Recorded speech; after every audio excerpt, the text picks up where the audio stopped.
good to go. Thank you. So are we ready to go?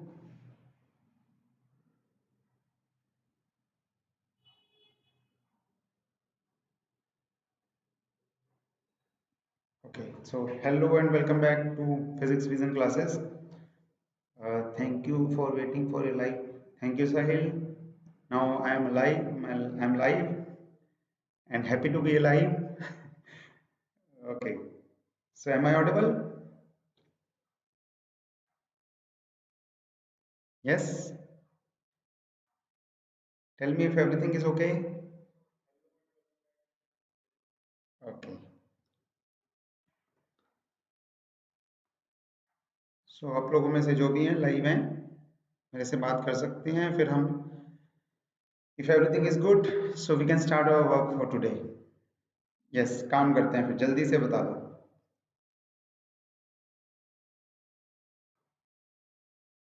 Okay, so from your likes and concurrent viewers I can see that everything is hopefully good.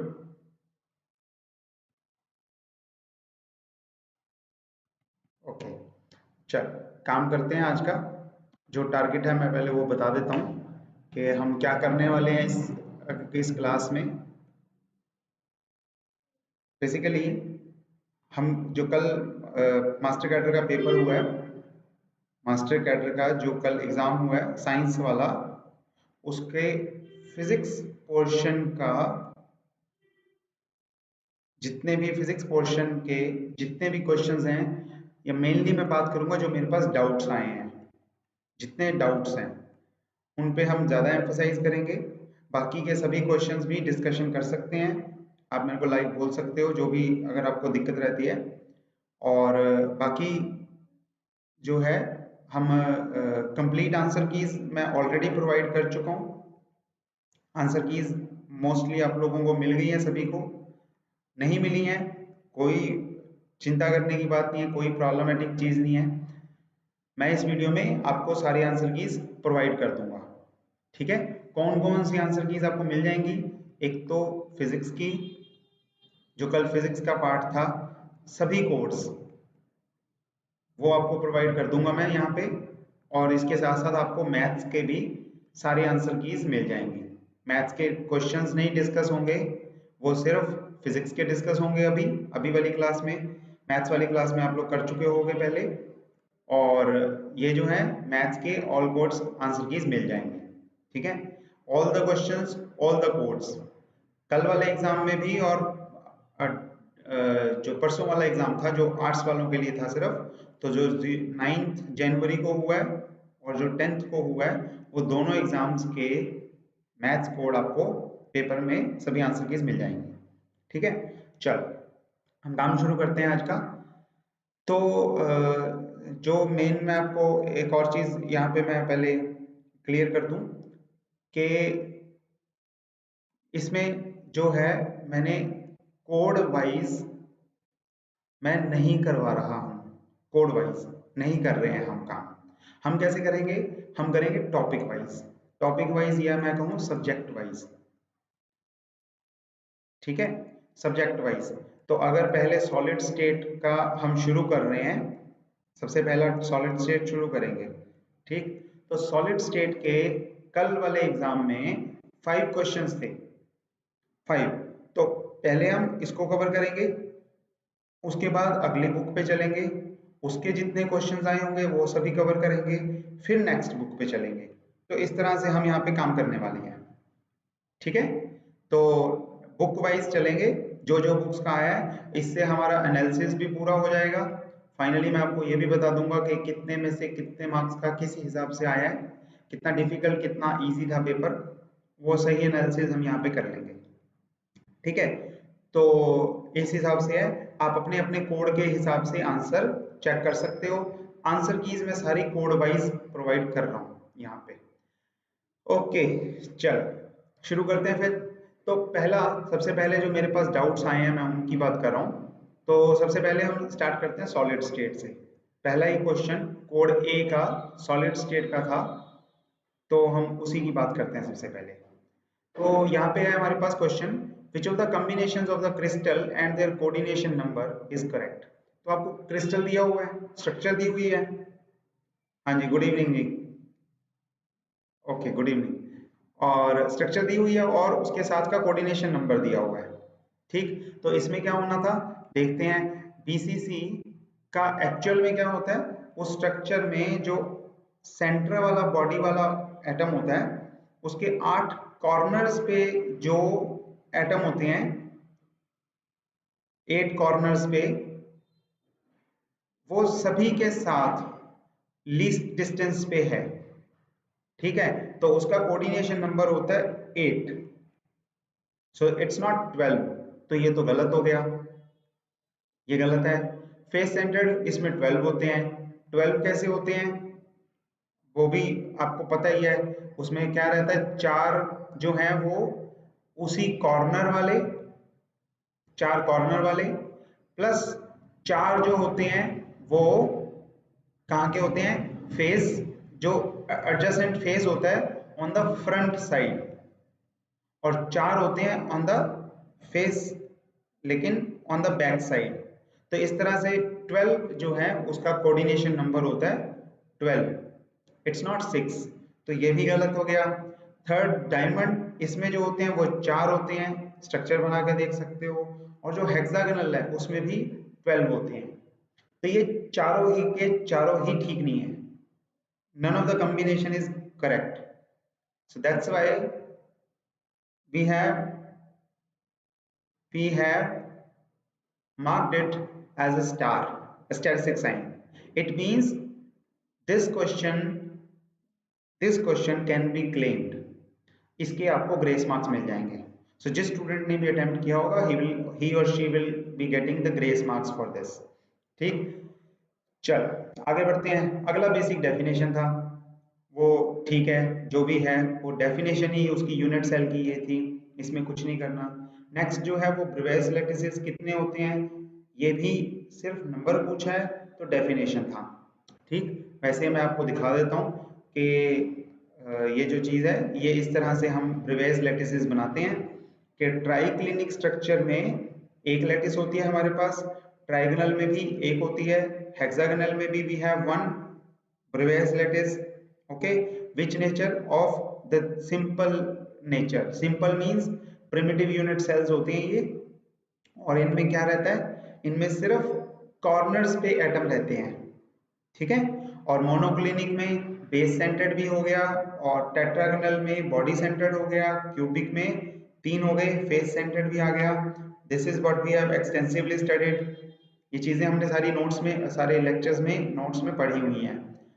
ठीक, और orthorhombic, इसमें body centred base centred दोनों होते हैं, face भी होता है, simple भी होता है, सिंपल तो सभी में ही होता है खैर।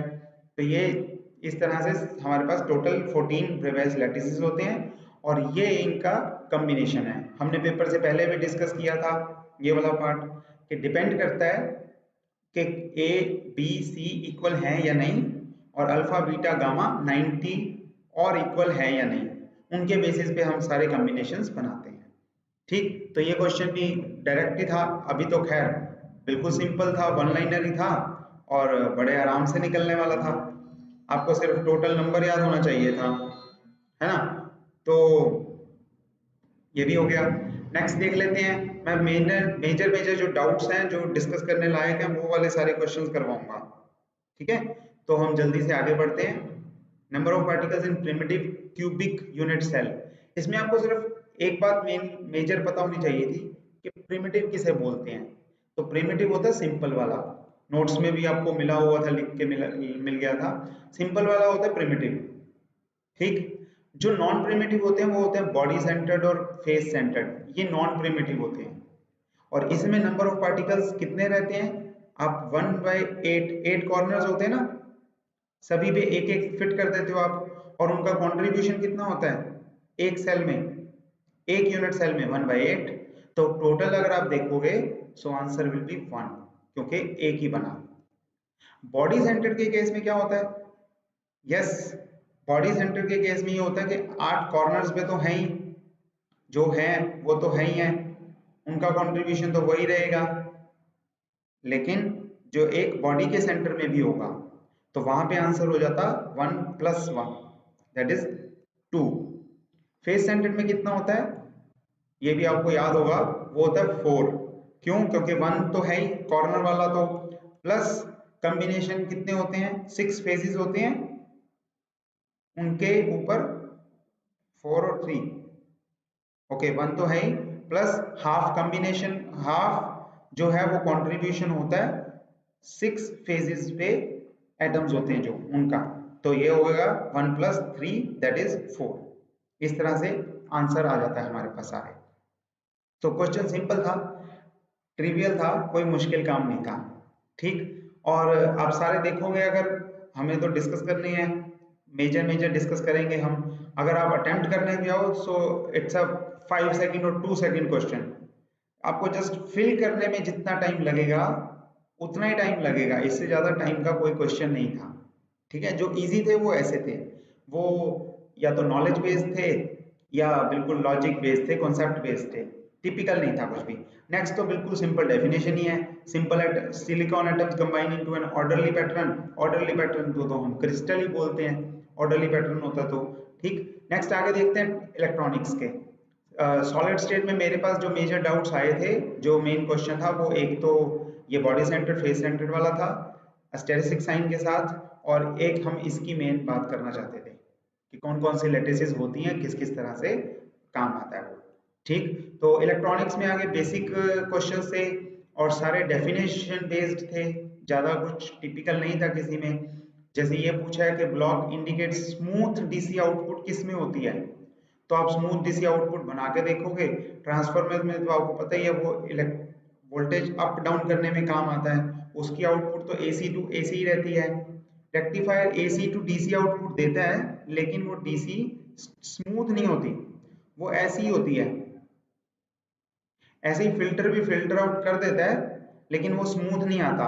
हम फिल्टर काफी लगा देते हैं तब भी डीसी स्मूथ नहीं आती, वो एक पर्टिकुलर फ्रीक्वेंसी को कैच कर लेता है और बाकी को छोड़ देता है, लेकिन रेगुलेटर जो है वो रेगुलेट कर देता है। तो ये इसका आंसर होगा। डीसी करंट नेक्स्ट है through each diode, FCC again, okay. तो एक क्वेश्चन आया, मैं अगले पे जाने से पहले पिछला एक्सप्लेन कर देता हूँ। ये देखो एफसीसी मैं प्रिमिटिव सेल में कर रहा हूँ। अगर आपको आपका क्वेश्चन जो है वो पिछले वाले के लिए है, नंबर कोऑर्डिनेशन नंबर के लिए, तो मुझे फिर से लिख देना। मैं फिलहाल यहाँ पे बता रहा हूँ नॉन प्रिमिटिव सेल में, नॉन प्रिमिटिव की एक एग्जांपल है हमारे पास एफसीसी, ठीक है। एफसीसी में number of atoms per unit cell कितने होते हैं, ये क्वेश्चन है, ये क्वेश्चन है। तो हमने ये बना लिया क्यूब, सिंपल है, बना लिया। इसके बाद क्या किया, इसमें 8 एटम्स कॉर्नर पे रख दिए, तो वो तो होते ही हैं प्रिमिटिव वाले, 8 कॉर्नर्स तो हमेशा ऑक्यूपाइड रहेंगे, ठीक। अब बचे फेस, फेस सेंटर्ड, फेस होते हैं 6। आप अपने घर में रूम देखो, रूम देखो, उसमें जो है रूम में 4 वॉल्स लगी हुई हैं आपके पास, ये 4 वॉल्स प्लस 2 जो हैं वो टॉप और बॉटम, रूफ और मींस और ग्राउंड, ये हो गया, ठीक है। ये 6 फेजेस हैं। अब हम क्या कर रहे हैं, हम कर रहे हैं कि उनके सेंटर में एक एक एटम रख रहे हैं। तो एक हो गया यहाँ पे देखो, इस वॉल पे सेंटर में, एक इस वॉल के सेंटर में, एक इस वॉल के सेंटर में, एक इस वॉल के सेंटर में, एक इस बॉक्स के सेंटर में, और एक ऊपर वाले बॉक्स के सेंटर में। इस तरह से हमने 6 फेजेस पे 6 एटम्स रख दिए, ठीक हो गया। अब है क्या कि अब आप देखोगे कि एटम का, एक एटम का कंट्रीब्यूशन कितना है एक सेल में, एक यूनिट सेल में उसका कंट्रीब्यूशन कितना है, ये हमारा क्वेश्चन है, ये हमसे पूछा गया है, ठीक। तो जो कॉर्नर वाले हैं वो 1/8 कंट्रीब्यूट करते हैं, एक एटम 1/8 कंट्रीब्यूशन करता है एक यूनिट सेल में, मतलब वो 8 सेल्स में बटा हुआ है, 8 सेल्स के साथ उसकी शेयरिंग हो रही है हर डायरेक्शन में, अंदर बाहर ऊपर नीचे आगे पीछे मिला के सब 8 डायरेक्शंस में वो बटा हुआ है, और इनटू क्योंकि टोटल नंबर ऑफ एटम्स 8 होते हैं तो ये कंट्रीब्यूशन हो गया उनका, कितना हुआ, इक्वल टू 1। ठीक, फेस सेंटर्ड देखो, फेस सेंटर्ड है, एक जो फेस पे होता है, जैसे जो वॉल पे होता है, वो आगे या पीछे, ऊपर या नीचे, तो उसका कंट्रीब्यूशन हाफ होता है हमेशा। एक एटम दो वॉल्स को शेयर कर रहा होता है, ठीक, इसलिए एक एटम का कंट्रीब्यूशन एक यूनिट सेल में हाफ होता है। और टोटल कितने हैं, टोटल है 6, तो ये आ गया 3। ठीक है, तो टोटल कितने एटम है, 6, तो टोटल कितना कंट्रीब्यूशन हो गया एक यूनिट सेल में, वो हो गया 3 एटम्स के बराबर का। और 3 atoms on the face centre, 1 atom on the corner, so total number of cells जो हैं वो हो गए 4। ठीक है, this is what we have done. तो वो क्वेश्चन में नहीं था, पर मैं अक्सर आपको बोलता हूं, जो आप क्वेश्चन करो, अगर प्रीवियस ईयर पहले भी करो, पेपर से पहले प्रीवियस ईयर पेपर करके जाते हो आप लोग, उसमें सिर्फ क्वेश्चंस को मत पढ़ो, उसमें उस टाइप को कवर कर लो, ताकि उससे मिलता जुलता जो भी क्वेश्चन आए वो पेपर में आप कवर कर सको। फॉर एग्जाम्पल, जैसे ये भी है, ये पिछले साल के पेपर में आया हुआ है, 2016 में आया हुआ है, लेकिन तब क्या उन्होंने पूछा था, उन्होंने तब पूछा था कि A equal to B equal to C नहीं है, लेकिन एंगल तीनों इक्वल हैं, तो बताओ कौन सी स्ट्रक्चर होगी, कौन सी लैटिस होगी। तो आप देख के बता सकते हो कि यहाँ पे ऐसा है कि ये तीनों इक्वल नहीं है। कौन सा स्ट्रक्चर ऑर्थोरोम्बिक होगा, यस ऑर्थोरोम्बिक, ये रहा, तो ये स्ट्रक्चर है, उसमें उन्होंने मेंशन कर दिया था, उसका आंसर था ऑर्थोरोम्बिक, जिसमें ये तीनों इक्वल नहीं है, ये तीनों इक्वल है। तो इस तरह का क्वेश्चन बदल के आता है किसी भी फॉर्म में, अगर आपने वो टाइप पूरी कर ली तो आप आराम से अगली बार भी अटेम्प्ट कर सकते हो। ठीक है, चलो, अगर समझ में आ गया हो तो मेरे को रिप्लाई जरूर कर देना, और हम आगे बढ़ रहे हैं साथ साथ, अगर दिक्कत होगी तो बता देना, मैं और रिपीट कर दूंगा। ठीक है, तो हम इलेक्ट्रॉनिक्स वाले पार्ट पे थे, उसमें जो क्वेश्चन मेरे पास डाउट्स में आए हैं वो मैं बता देता हूँ। ये क्वेश्चन सिंपल था, हमने कर लिया। डीसी करंट जो है, diode through each diode, through each diode in A bridge rectifier. Bridge rectifier आपको याद होगा मोस्टली सभी को, +2 वाले बेसिस पे क्वेश्चन पूछ लिया उन्होंने, तो ठीक है, हमने ऐसे बना लिया ब्रिज रेक्टिफायर। इसमें जो है वो डायोड हम लगा देते हैं, ऐसे चारों तरफ लगा दिया हमने। ठीक है, अब आपको उसकी स्ट्रक्चर भी याद होगी कि एक बार क्या होता है, करंट दो में से पास करता है एक टाइम पे, और दूसरी बार दूसरे दो में से पास करता है, तो दो में से ही पास करेगा, और करंट क्योंकि वो सीरीज में लगे होते हैं तो करंट सेम करंट पास करता है। ठीक है, तो उस हिसाब से हमारे पास अगर हम देखें तो आंसर बन जाता है एक, कि वो सेम ही जा रहा है, जितना भी है वो half of the time it is flowing through two diodes and each of the time it is same as that of the one original one, तो हम इसे यहाँ से उस तरह से ले सकते हैं। ठीक, नेक्स्ट देखते हैं, बिल्कुल ट्रिवियल था, ये क्या पूछा उन्होंने, ये डायोड में हीटिंग क्यों होती है, तो ये देखो, अगर थर्ड ऑप्शन आप देखोगे, सो it is the heating effect of current, ये हमने पढ़ा ही हुआ है, हम बचपन से पढ़ते आ रहे हो आप लोग। हीटिंग इफेक्ट जो है ये करंट के होते ही हैं, तो अगर करंट पास करेगा कहीं से तो वहां पे हीटिंग होएगी, प्रोड्यूस होएगी, I²RT उसका फॉर्मूला होता है, कितनी हीटिंग प्रोड्यूस हुई ये भी आप निकाल सकते हो। ठीक है, नेक्स्ट भी डेफिनेशन बेस्ड था, उसमें भी कुछ नहीं है, आंसर्स तो आपको सारे मिल ही जाएंगे। तो उससे नेक्स्ट ये भी डेफिनेशन बेस्ड था। डिप्लीशन रीजन, वैसे और भी कॉजेज होते हैं डिप्लीशन रीजन के, ग्रेट, ओके, तो पिछला समझ में आ गया मेरे को, आंसर मिल गया आपका, बहुत बढ़िया। चलो हम आगे बढ़ते हैं, ये भी डेफिनेशन बेस्ड ही है, डिफ्यूजन रीजन बनता कैसे है वो आपको पता है, इसमें ना इन ऑप्शंस के हिसाब से ये सूटेबल है, वैसे अगर रिकम्बिनेशन होता तो वो भी आंसर में आ जाता, आयोनाइजेशन होता तो वो भी आंसर में आ जाता, आयंस नहीं आयोनाइजेशन। ठीक है, लेकिन अगर एक ही इनमें से एक ही पूछना है तो फिर आप डिफ्यूजन कह सकते हो। किस तरह से बनता है आपने पढ़ा होगा, बच्चों वाला ही काम है, पीएन जंक्शन डायोड वाला ही काम है, जो अगर आपने एक हल्की सी रिवीजन भी इसकी करी होगी तो आपको ये आंसर याद होगा। ठीक, नेक्स्ट, बिल्कुल पढ़ने की जरूरत नहीं थी, इसके लिए बेसिक्स, बिल्कुल बेसिक सेंसेस हैं कि voltage will influence current only if the circuit is closed. अगर सर्किट ही नहीं ओपन होगा, अगर सर्किट क्लोज ही नहीं होगा तो करंट कहां से होगा? तो सर्किट जब तक क्लोज नहीं होता तब तक करंट फ्लो नहीं होता। ठीक है, नेक्स्ट क्वेश्चन करते हैं। नेक्स्ट क्वेश्चन ये बेसिक्स में से आ गया, ये बीएससी में काम नहीं आता, ये +1 का काम है जो आप पढ़ते आए हो, साउंड अकास्टिक्स ऑफ साउंड वाले चैप्टर्स में इंट्रोड्यूस होता है। इसका एक फॉर्मूला होता है, मैं वो आपको लिख देता हूं यहाँ पे। इसका फॉर्मूला होता है कुछ ऐसा सा। ठीक है, अगर ये आपने चैप्टर को रिवाइज किया होगा तो आप बड़े आराम से इस फॉर्मूले को लिख सकते थे। ठीक, चीजें हमने नोट्स में काफी डिस्कस की हुई थी, कुछ एक चीजें जो हैं ग्रेजुएशन लेवल की सारी डिस्कस की हुई थी हमने। ओके, तो ये जो है 0.16 वी, इसमें वी क्या है? Volume, volume of the hall और द ऑडिटोरियम। ए क्या है? Absorption coefficient. और एस क्या है? एस से surface area of the walls. तो इनके हिसाब से साइज ऑफ ऑडिटोरियम और नेचर ऑफ द वॉल्स, क्योंकि ये एब्जॉर्प्शन कोएफिशिएंट को डिसाइड कर सकती हैं, एरिया ऑफ द वॉल्स क्योंकि ज्यादा है या कम है वो भी मैटर करता है, तो बचता है सिर्फ एक आंसर है, फ्रीक्वेंसी। इस पे ये डिपेंड नहीं करता। रिवर्बरेशन टाइम, रिवर्बरेशन टाइम इस पे डिपेंड नहीं करता होना चाहिए। ठीक है, तो नेक्स्ट करते हैं। नेक्स्ट पार्ट हम कवर कर रहे हैं पहले, न्यूक्लियर एंड पार्टिकल फिजिक्स।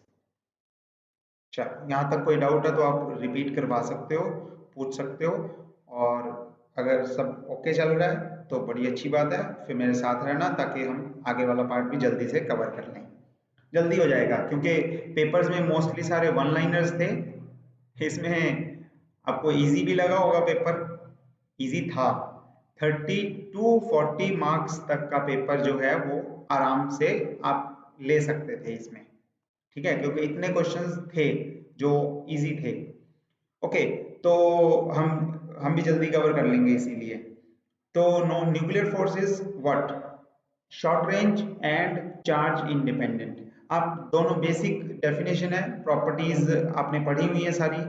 ठीक है, और ये उन्हीं में आता है। शॉर्ट रेंज मतलब कि अगर ये न्यूक्लियर से आप बाहर आ जाओ तो आपको इनका इफेक्ट नहीं दिखेगा, नॉट लाइक ग्रेविटेशनल फोर्स कि आप इंफिनिटी दूर चले जाओगे तब भी आपको जीरो इफेक्ट मिलता है, तभी जीरो इफेक्ट मिलता है, नहीं तो नहीं इफेक्ट होता है, बहुत दूर तक इफेक्ट मिलेगा। ठीक है, और चार्ज इंडिपेंडेंट क्योंकि आप इससे पता लगा सकते हो, क्योंकि प्रोटॉन प्रोटॉन और न्यूट्रॉन न्यूट्रॉन और न्यूट्रॉन प्रोटॉन तीनों पे ये जो फोर्स है ये एक ही तरीके से काम कर रही है, कोई फर्क नहीं पड़ता कि एक पे चार्ज नहीं है और एक पे चार्ज है, तो ये चार्ज इंडिपेंडेंट नेचर होता है इनका। ठीक, we have discussed these things all. Okay, shell model है अगला, उसमें E1 N है तो N तो फर्क डालेगा नहीं स्पिन और पैरिटी पे, ऑड Z है तो Z फर्क डालेगा, Z फर्क डालेगा तो उसके हिसाब से आंसर आ जाएगा। ठीक, नेक्स्ट जो है वो radio active emitter, longest life किसकी है? लॉन्गेस्ट हाफ लाइफ, तो तीनों ही वो अमिट करते हैं, तीनों स्टेबल तो नहीं है, चाहे वो अल्फा मिशन हो या गामा मिशन हो या बीटा मिशन हो, लेकिन लॉन्गेस्ट पूछी है, तो इसके हिसाब से अल्फा अमिटर्स की लाइफ जो है वो आप कह सकते हो कि लॉन्गेस्ट है। उसके कुछ एक रीजंस हैं आराम से जिन्हें आप डिस्कस कर सकते हैं हम। ठीक, हमने ये अल्फा बीटा गामा मिशन तो डिस्कस किया ही हुआ है सारा। रीजन आप एक तो ये ले सकते हो, हमने पढ़ा था कि टनल इफेक्ट जो होता है उसकी वजह से ये बाहर आता है। टनल इफेक्ट में कितनी बार उसे न्यूक्लियस के साथ स्ट्राइक करना पड़ता है वो भी आपको मालूम है।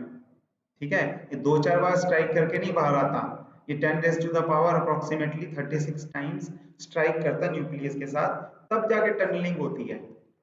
ठीक, तो इसमें हाफ लाइफ कंपैरेटिवली बहुत ज्यादा होता है। और एक और आपको बात बताऊं कि इसमें बिस्मथ जो है 209 वाला आइसोटोप, इसकी लॉन्गेस्ट लाइफ है कितने साल? सोच के देखो, गैस करो, कितने मिनट, कितने साल, कितने महीने, क्या होगी? So it is around 10⁻19 years। इसकी हाफ लाइफ है, ठीक है। So they are very very long living elements. Okay, चलो नेक्स्ट पढ़ते हैं। नेक्स्ट बिल्कुल डेफिनेशन बेस्ड था, जो यूज होता है वो होता है, जो नहीं होता वो नहीं होता। और आप लोग डायरेक्टली तो सिलेबस में मेंशन नहीं था, बट इट्स ओके, कोई बात नहीं। फॉस्फोर ना एक ऐसा कंपाउंड है, एक ऐसा एलिमेंट है जो लुमिनेसेंस में काम आता है, जो लाइट अमिट करता है। और सिंटिलेशन की डेफिनेशन ही ये है, सिंटिलेशन की बाय डेफिनेशन भी अगर आप कहोगे तो उसमें फॉस्फोर यूज होता है। तो scintillation counter will be the must be the correct answer। ठीक, नेक्स्ट देखते हैं। Next is particle that participate in strong interaction. आपको मालूम है स्ट्रॉन्ग इंटरेक्शन किस में होती है? न्यूक्लियस में। न्यूक्लियस के अंदर होती है स्ट्रॉन्ग इंटरेक्शन, है ना। और न्यूक्लियस में कौन होते हैं? क्वार्क्स जो होते हैं वो इंटरेक्शन कर रहे होते हैं। और वो किन में होते हैं? क्वार्क्स के आपस में जो होती है वो कौन से होते हैं? हेड्रॉन्स। जैसे आप इसमें ले सकते हो प्रोटॉन और न्यूट्रॉन, ये दोनों ही हेड्रॉन्स हैं। हेड्रॉन्स मतलब जो तीन क्वार्क्स से मिलके बने होते हैं, क्यू क्यू क्यू, इनसे मिलके बने होते हैं। और वो हेड्रॉन्स जो है वो स्ट्रॉन्ग इंटरेक्शन करते हैं। ठीक, बेरियंस में भी हो सकती थी, लेकिन यहाँ पे न्यूट्रिनोज हैं, ये तो वैसे ही वीक इंटरेक्शन के वो हैं, सिंबलाइज करते हैं उसे। लेप्टॉन्स वीक इंटरेक्शन में यूज होते हैं, और ये लेप्टॉन्स भी ये हैं। आप इस बात से भी पता लगा सकते थे कि अगर लेप्टॉन सही आंसर होता या न्यूट्रिनो सही आंसर होता या इलेक्ट्रॉन सही आंसर, एक भी इनमें से सही होता तो बाकी दोनों अपने आप सही हो जाते। क्यों? क्योंकि लेप्टॉन और इलेक्ट्रॉन और न्यूट्रिनो ये दोनों लेप्टॉन्स ही हैं। इलेक्ट्रॉन और न्यूट्रिनो दोनों लेप्टॉन्स हैं। ओके, मैंने कहा था सब बन रहे हैं। नहीं रबिया, मैंने तो ऐसा नहीं कहा, मुझे तो ऐसा याद नहीं है कि सब बन रहे हैं। पर वो उनके यूजेस में ऐसे नहीं है, मेनली यूज जो है वो इसका उसमें रहता है सिंटिलेशन काउंटर में। ठीक है, तो अगर मैं इस क्वेश्चन में एक और चीज क्लियर कर देता हूँ कि अगर ऐसा होता कि ये सिर्फ इन्होंने सिंटिलेशन काउंटर और लास्ट ऑप्शन दी होती, मैंने ये बात की थी कि अगर last option all of these ना दी होती, ऑल ऑफ दीज, फिर जो है फिर ये क्वेश्चन बड़ा आसान हो जाता, बहुत आसान हो जाता, क्योंकि सिंटिलेशन काउंटर में तो बेसिक में ही यूज हो जाता है फॉस्फोर। ठीक है, और बाकी दो में जो है वो अगर आपने पढ़ा नहीं हुआ तो यहाँ पे डाउट हो जाता है कि हमें एक का तो पता है कंफर्म, लेकिन अगर बाकी दोनों का नहीं पता तो डाउट हो जाता है थोड़ा सा। ठीक है, तो लेकिन आप आंसर कीज देखो, आंसर कीज में मैंने लिखवाया हुआ है सिंटिलेशन काउंटर ही है, और वही आंसर बनना चाहिए इसमें। ठीक है, same thing came into my mind, leptons वाली, यस बहुत अच्छे। ये एक और चीज यहाँ पे मैं मेंशन कर दूं, ये जो मैं बात कर रहा था अभी, कि हमें ना ऑब्जेक्टिव क्वेश्चंस का एक काम करने का एक तरीका होता है, ऑब्जेक्टिव्स का। उसमें क्या है, कुछ बार कई बार हम क्या करते हैं, हम वो नहीं देखते जो हमें सही पता है, हमें कई बार ये भी रूल आउट भी करना पड़ता है कि ये तीन तो पक्का गलत है, या फिर अगर ये सही हो गया तो दूसरा भी पक्का सही होगा, और दो सही हो नहीं सकते, तो यानी कि दोनों ही गलत हैं। तो इस तरह से हम काफी क्वेश्चंस कर लेते हैं ऑब्जेक्टिव में, लेकिन वो तब है जब हमें अटेम्प्ट करना हो पेपर में, जब हमें एक्चुअल में वो सब समझना हो तब हम पूरा समझते हैं। ठीक है, तो ये ट्रिक्स की तरह काम करता है ये मेथड, कि तीन को रूल आउट कर दो और चौथा अपने आप हो जाएगा। मैं आगे भी वाले क्वेश्चन में भी वो डिस्कस करूंगा, कई जगह पे दिखाऊंगा आपको कि कैसे किया जा सकता था। जैसे कि मैं अभी एक और करता हूँ, एक क्वेश्चन और जो डेफिनेटली इसमें से आप अटेम्प्ट कर सकते थे। Yes, this one, let's do this first. Question ये है प्लेन वेव वाला, plane wave in X direction, plane wave in the X direction. अगर plane wave in the X direction जा रही हो वेव, ईएम वेव, तो उसके इलेक्ट्रिक मैग्नेटिक फील्ड वाले दो कंपोनेंट जो होंगे, दोनों ई और एच दोनों कंपोनेंट्स, उनका एक्स कंपोनेंट जो होगा, x component, that will be constant. वो वेरी नहीं कर रहा होगा विद टाइम वो वेरी नहीं कर रहा होगा। Means it means curly E X by curly T will be 0। ठीक है, सिमिलरली फॉर एच एक्स। अब ये कॉन्स्टेंट्स हैं, 0 नहीं है, लेकिन हम इन्हें 0 भी पुट कर सकते हैं। Can we say E X is equal to 0? Answer is yes, we can see. So option A is correct in that way.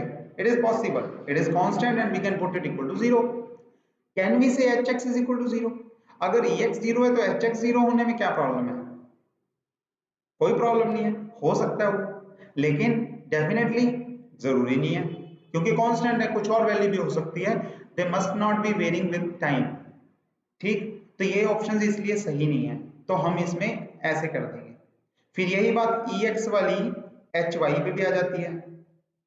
ठीक है, तो इस तरह से हम इसे इस ऑप्शन में भी, अगर हमें मान लो नहीं भी आता हो ये क्वेश्चन, तब भी हम लगा सकते हैं अंदाजा, क्योंकि इलेक्ट्रिक और मैग्नेटिक फील्ड का बिहेवियर बिल्कुल सेम है, बेसिक बात।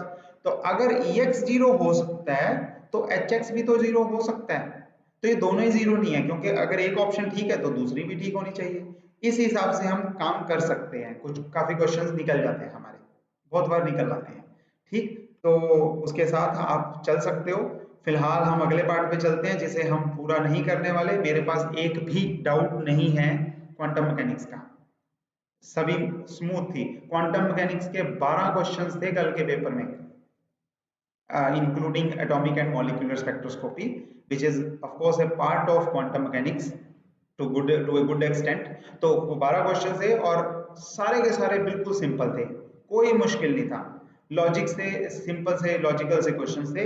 जैसे कि पहला ही देख लो, 13.6 इलेक्ट्रॉन वोल्ट, बचपन से पता है आपको। माइनस एनर्जी क्या होती है?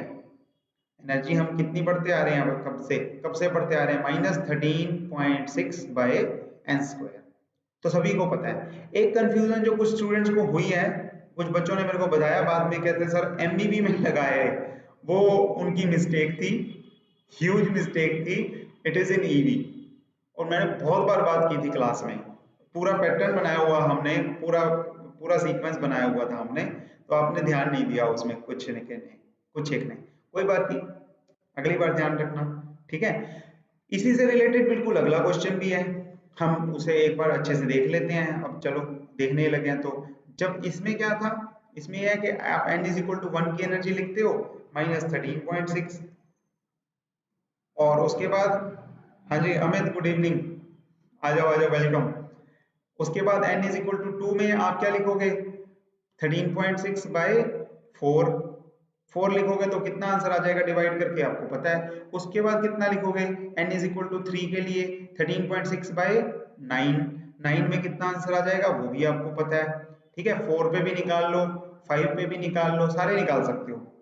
तो हमने देखा था लेमन सीरीज में क्या होता है, लेमन सीरीज में ये जो गैप आता है ये अप्रोक्सीमेटली 10.2 इलेक्ट्रॉन वोल्ट हो गया, और ये अल्ट्रावायलेट रेंज होती है। आपको बताया था, ये सारी चीजें हमने डिस्कस की हुई हैं। अल्ट्रावायलेट उससे ऊपर वाले में अगर इसमें फॉल करेगा ऐसे या ऐसे, तो कितना आएगा? ये विजिबल रेंज होगी। और उसके बाद अगर ऊपर वाले में, तो और गैप कम हो गया ना, जैसे इसमें गैप कितना था? 13.6 और 3.4 के बीच का गैप। ऊपर वाले में गैप कितना है? 3.4 और 1.5 के बीच का gap, that is 1.9, that is approximately 2 electron volt which is visible. उससे ऊपर वाले में देखोगे तो वो कितना होगा? 0.8 और 1.5 के बीच का gap, that is approximately 0.7 electron volt which is infrared reason. तो ये सारा हमने डिस्कस किया हुआ था, अगला क्वेश्चन भी उसी में था। हमें पता है विजिबल रेंज किसकी होती है? बामर सीरीज की। डायमंड बामर इसकी विजिबल होती है, इसकी यूवी होती है, और बाकी जो है उससे नीचे जो है वो उनकी इंफ्रारेड होती है रेंज। फार इंफ्रारेड भी बोल सकते हो, इस तरह से आप कर सकते हो उसे। ठीक, ये बिल्कुल ही बेसिक था। P X P Y P Z, इसका फॉर्मूला होता है 12+1। तो हम डिवाइड कर लो कितने लेवल्स में स्प्लिटिंग है। जीमान इफेक्ट नहीं पूछा हुआ, ना ही स्पिन ऑर्बिट कपलिंग पूछी हुई है, स्प्लिटिंग लेवल्स पूछे हुए हैं, वो हमने बता दिए सीधा सीधा।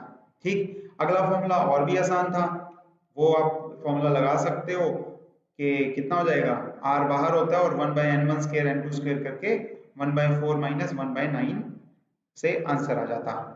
ठीक, तो उस हिसाब से आप कैलकुलेशन कर सकते हो।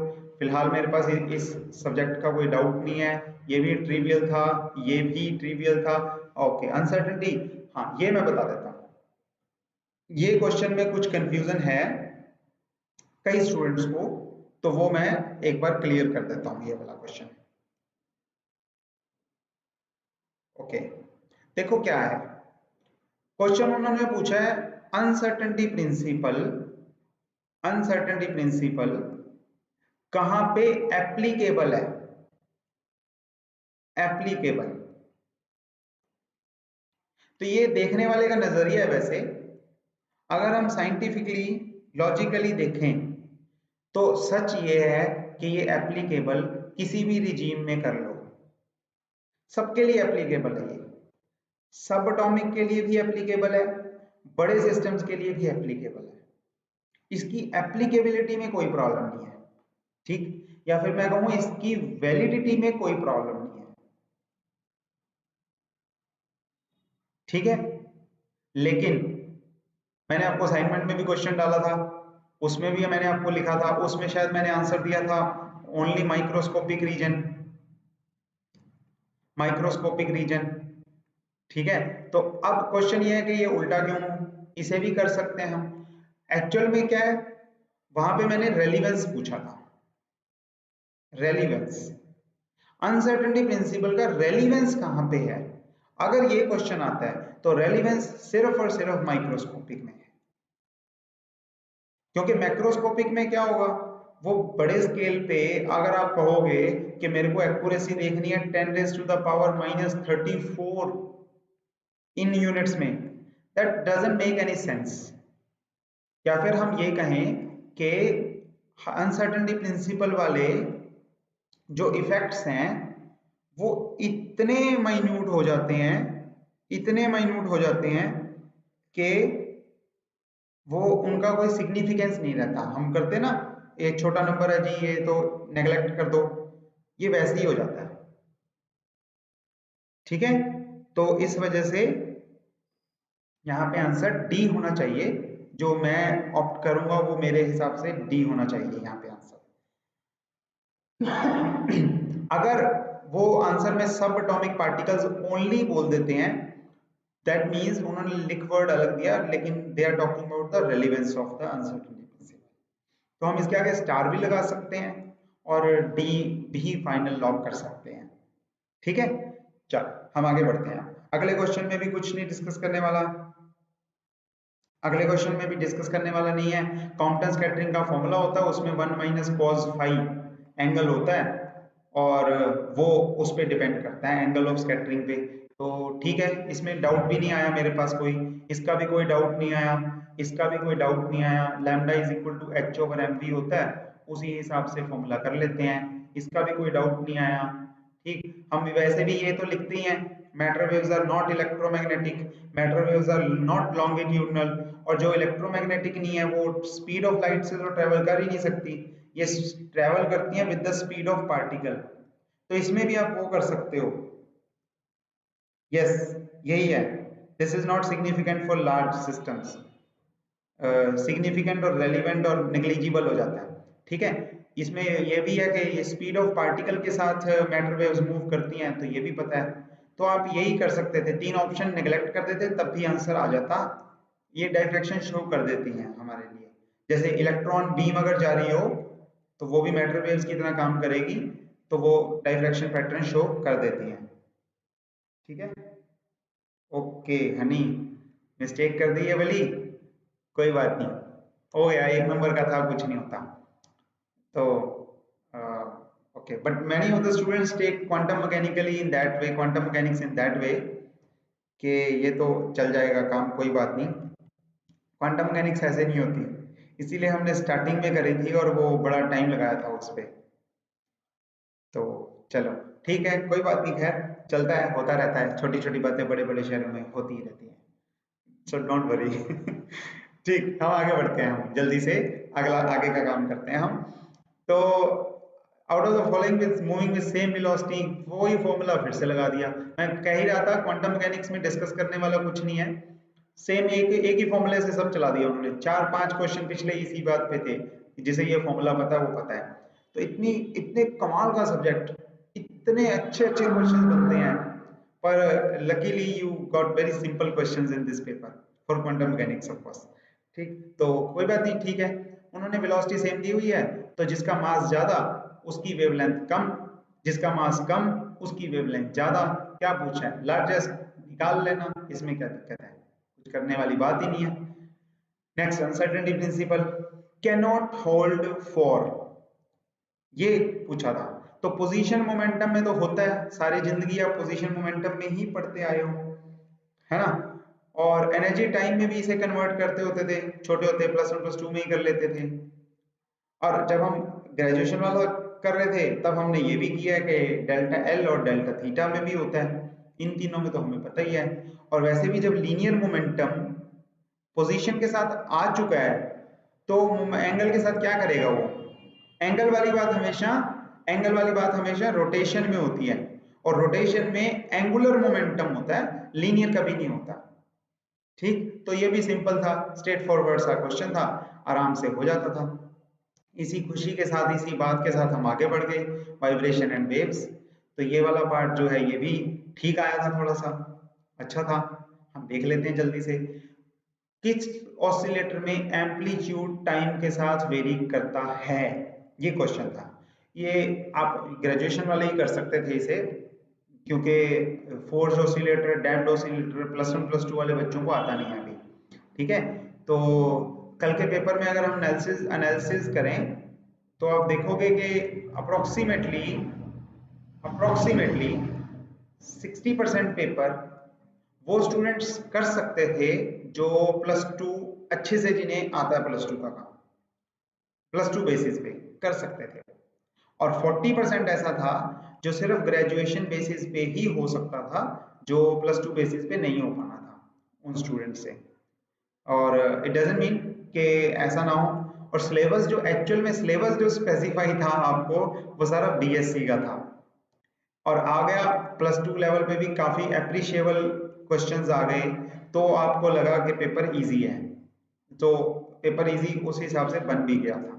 खैर, हम देखते हैं आगे के क्वेश्चंस क्या हैं। यहाँ तक आई होप सब क्लियर चल रहा है, अच्छे से प्यार से हम कर रहे हैं। आसपास के जितने क्वेश्चंस बन जाते हैं उससे हम वो भी कोशिश कर रहे हैं कि समझ लें, और ठीक है, आराम से हो रहा है काम। चलो, तो देखते हैं, डाउट्स भेजते रहना, मैं देख रहा हूँ, कोई जो भी डाउट होता है वो मैं आंसर साथ साथ कर दूंगा। Okay, so that is the basic benefit of live class. चलो सीखते हैं फिर। In which of the following, ये टाइपो मिस्टेक है, टाइपो है thanks to my typist. In which of the following oscillators amplitude vary करता है? तो आपको पता है अनडैम्प्ड तो हम बोलते ही उसे हैं जिसे, जिसमें वेरी नहीं करता। फोर्स्ड ऑसिलेटर में हम बाहर से फोर्स इस तरह से लगाते हैं कि एम्पलीट्यूड वेरी नहीं करता। ट्रांजिएंट स्टेट में वो अपनी फ्रीक्वेंसी से चलता है, और स्टेडी स्टेट में वो फोर्स्ड ऑसिलेटर की फ्रीक्वेंसी से चलता है, लेकिन एम्पलीट्यूड वेरी नहीं करता। डैम्प्ड ऑसिलेटर के केस में वो वेरी करता है। ठीक है, तो प्रीवियस ईयर्स में भी क्वेश्चन आया हुआ है इसका, उसमें वो पूछते थे कि कितना वेरी करता है, स्लोली वेरी करता है कि फास्ट वेरी करता है।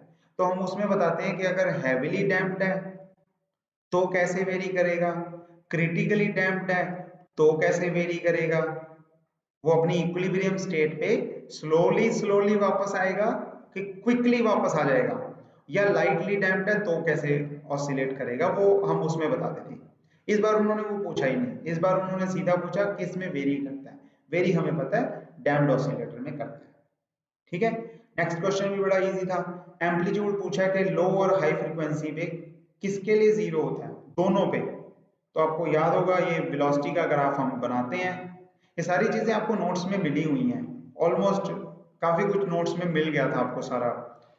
ठीक है, तो ओमेगा और वी, ये उसमें इस तरह से बनाते हैं हम, और लोअर पे भी 0 होता है और हायर पे भी 0 होता है। ठीक है, और ये कौन सी फ्रीक्वेंसी होती है? ये रेजोनेंस फ्रीक्वेंसी होती है जिसपे वो मैक्सिमम होता है। तो ये भी आराम से क्वेश्चन कर सकते थे। इसमें आप एक और तुक्का लगा सकते थे, एक और अगर आप समझते इस क्वेश्चन को तो आप ये देखते कि डिस्प्लेसमेंट और एक्सेलरेशन ये दोनों तो एक जैसे ही होते हैं, नहीं? एसएचएम की डेफिनेशन में ही हम ये करते हैं, it is directly proportional to negative of the displacement. तो अगर एक का ग्राफ जैसा होगा, सिमिलर ग्राफ दूसरे का भी होना चाहिए, वैसा है, कोई फर्क नहीं होना चाहिए। तो अगर फर्क नहीं है, ज्यादा सेम सेम से ही है, तो फिर ये एक ऑप्शन ठीक है तो दूसरी भी ठीक है, उस हिसाब से नहीं हम मान सकते इसे। और ड्राइविंग फोर्स जीरो होने का मतलब क्या है? ड्राइविंग फोर्स जीरो नहीं होता, हम लगा रहे हैं फोर्स, वो तो कांस्टेंट फोर्स है जो भी हम लगा रहे हैं। तो एक्चुअल में एक ये बनता है कि एक ही फैक्टर हो सकता है जो पॉसिबल है, और क्योंकि आपके पेपर में नेगेटिव मार्किंग तो थी नहीं, तो ऐसे क्वेश्चंस अगर आपको ना भी आते हो तब भी अटेम्प्ट जरूर किया करो। ठीक, चलो आगे बढ़ते हैं इसी के साथ। यस, कोई डाउट हो तो बता देना मुझे, ठीक है? ओके, तो नेक्स्ट देखते हैं। Velocity of EM waves in free space, basic question है बाय डेफिनेशन, किसी पे डिपेंड नहीं करती, वो किसी पे ही नहीं डिपेंड करती। ये कंडक्टर की बात है, Z जीरो होता है इसमें। कैरेक्टरिस्टिक इम्पीडेंस, ओके नीचे वाला क्वेश्चन है, तो पहले मैं नीचे वाला करवाता हूँ फिर अगला वाला बताऊंगा। Characteristic impedance of a perfect conductor zero होता है, ठीक है? इसी के बेसिस पे हम वो करते होते थे कि रिफ्लेक्शन कोएफिशिएंट निकालना है, वो डिपेंड करता है Z1 minus Z2, Z1 plus Z2 वाला बनता है। ये वाला आर्टिकल हम सारे आर्टिकल किए थे ना इससे रिलेटेड। Z2 जीरो हो जाता है, Z2 जीरो हो जाता है तो ये खत्म हो गया, खत्म हो गया तो रिफ्लेक्टिविटी कितनी आ गई, रिफ्लेक्शन कितना आ गया 1, यानी कि good conductors are very good reflectors. ये हमने मेंशन किया था स्पेशल पॉइंट की, ये जरूर ध्यान में रखना। उन्होंने उतने तक पहुंचने ही नहीं दिया, कैलकुलेशन तक, उन्होंने यहीं पे निपटा दिया कि अगर आपको ये पॉइंट याद था कि कंडक्टर्स का इंपीडेंस जीरो होता है तो आप ये क्वेश्चन को अटेम्प्ट कर सकते थे, ठीक है? तो ये भी हमारा हो गया, यहाँ से सिंपल ही था, कोई मुश्किल तो था नहीं इसमें, ये सीधा सीधा हम लिख सकते थे Z2 is equal to zero. इसी से रिलेटेड आप दूसरा क्वेश्चन भी कर सकते हो। आइडियल कंडक्टर के अंदर वेलोसिटी कितनी होती है? आपको ड्रिफ्ट वेलोसिटी के केस में बताया था, याद भी होगा, मिलीमीटर पर सेकंड में जा रही है। यहाँ पे आप स्किन डेप्थ वाला कॉन्सेप्ट लगाओगे, वैसे स्किन डेप्थ वाला कॉन्सेप्ट लगाओगे तो वो बड़ा वो सही लगेगा। और आपको सीधा सीधा बताऊं तो velocity is inversely proportional to under root of sigma, conductivity का उल्टा इस तरह से होती है, ठीक? तो अगर कंडक्टिविटी लार्ज है जो कि कंडक्टर में होती है तो वेलोसिटी वेरी स्मॉल होगी, ठीक है? It should be the answer. Okay, next भी डेफिनेशन बेस्ड है। वन डायमेंशनल वेव्स होती हैं स्ट्रिंग, तो उसके हिसाब से हम इसे टू डायमेंशनल वाले पॉइंट को नेग्लेक्ट कर सकते हैं कि ये रिलेटेड नहीं है। वन डायमेंशनल तो वेव हम स्ट्रिंग जो है वो निकालती हैं, जब हमने वेव मोशन का चैप्टर किया था उसमें सारा सीखा ही था ये, ठीक है? मैकेनिकल वेव्स तो ये है ही क्योंकि इनमें डिस्प्लेसमेंट होती है, और इलास्टिक वेव्स भी हैं। इलास्टिक वेव्स क्योंकि इनमें इलास्टिसिटी वाला प्रिंसिपल जो है वो एक्सेलरेशन माइनस एक्स वाला वो भी फॉलो हो जाता है, कपल्ड ऑसिलेटर है। तो आई थिंक ये टू डायमेंशनल वेव वाला इसमें आंसर सही हो जाएगा, ठीक है? ये इससे रिलेटेड नहीं है answer. Okay, next comes the electricity and magnetism, second most important branch जो गई है कल के पेपर में, ठीक है? इसके बाद हम एनालिसिस भी करेंगे पूरे पेपर का, 2-3 मिनट में आपको पूरा एनालिसिस बताऊंगा कि किस तरह से पेपर आपका आया और किस तरह से आप नेक्स्ट एग्जाम्स के लिए अपने आप को प्रिपेयर कर सकते हो, ठीक है? तो जो प्रॉब्लम्स शुरू में आपको आई थी वो कितनी सही या कितनी गलत तक गई हैं, हमने यहाँ तक कर लिया है। कोई क्वेश्चन आप रिपीट करवाना चाहते हो तो मेरे को बता दो।